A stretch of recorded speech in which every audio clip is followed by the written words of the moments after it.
The modern Rolex Air-King makes no sense whatsoever. Or does it?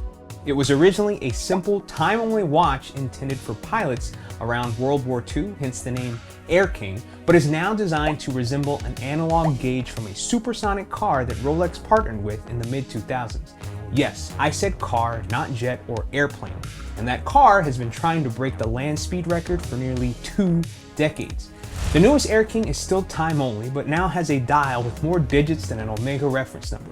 However, even with its odd history, the newest iteration of the Air-King is probably one of my favorite modern Rolexes. Let me tell you why.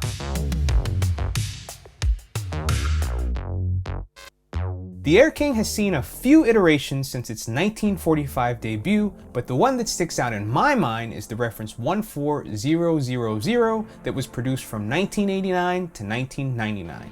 And with a lot of neo-vintage Rolexes, they're fairly common. In fact, I see them quite a bit on people aiming to discreetly rock a Rolex without, being too flashy. Unfortunately, that type of Air-King no longer exists, but fear not, if you're into this vibe, Rolex's Oyster Perpetual now fits nicely into that slot and comes in a handful of colors and sizes. In 2016, Rolex released the Air-King reference 116900, and the design was nothing like any other Air-King before it. In fact, it didn't really resemble any Rolex from ever.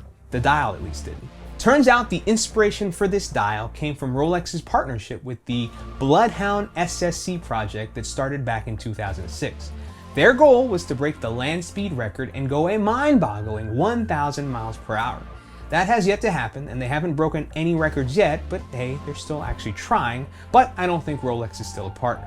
Now, when they were a partner, Rolex designed a few cockpit instruments that were actually in that supersonic car, and there you have it. They put that design on the 2016 Air-King's dial.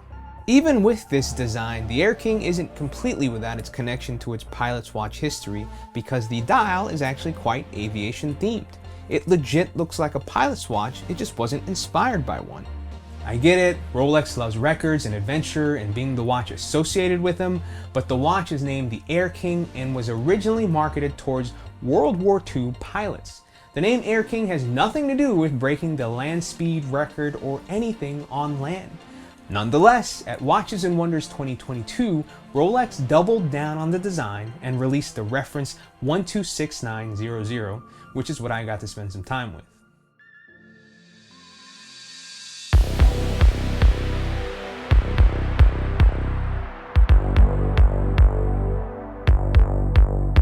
Rolex is really good at making reasonably sized watches with at least 100 meters of water resistance that somehow straddle the line between casual, sporty, and even dressy. But this iteration embraces sporty. It can be worn otherwise, but still, I think it's more sporty.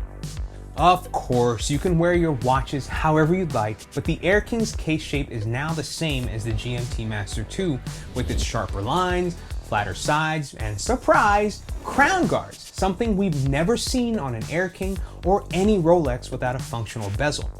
It's 40 millimeters in diameter and is reasonably thin with a depth of a little less than 12 millimeters.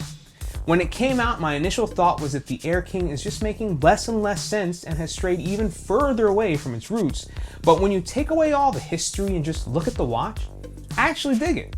Look, Rolex is known for making minuscule changes when they update their watches, which leads to a very consistent design language throughout many, many years. A Submariner from 50 years ago doesn't look drastically different from a modern one. That is not the case with the Air-King.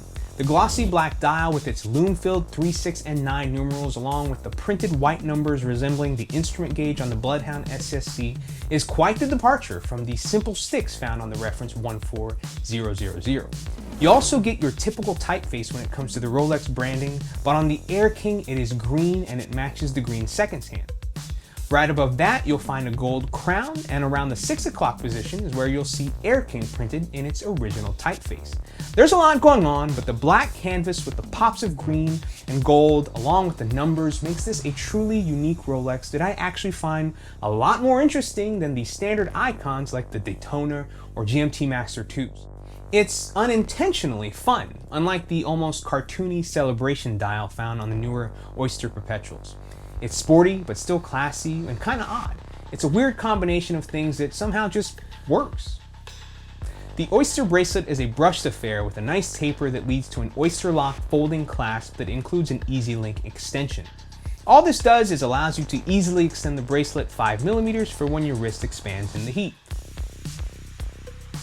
The movement is Rolex's very own caliber 3230 with 70 hours of power and is a superlative chronometer, which means it's really accurate. This one only gained a little more than a second per day. The movement was first introduced in 2020, but Rolex has proven throughout the years that they make extremely reliable movements, so I'm assuming that this thing will last longer than me if properly maintained. The watch was standard comfortable on my wrist. I haven't really worn many watches that are actually uncomfortable, but my one gripe is that it wears kind of flat, giving you a slight dinner platey look.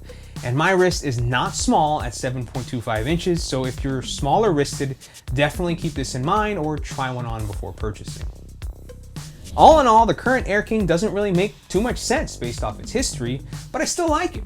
For a brand known for incremental changes to their popular watches, the Air-King is a massive departure from that ethos. It's a true oddball, which Rolex has very few of, and it isn't trying too hard. It still looks great in almost any occasion, and it will last you a lifetime. It's a great watch.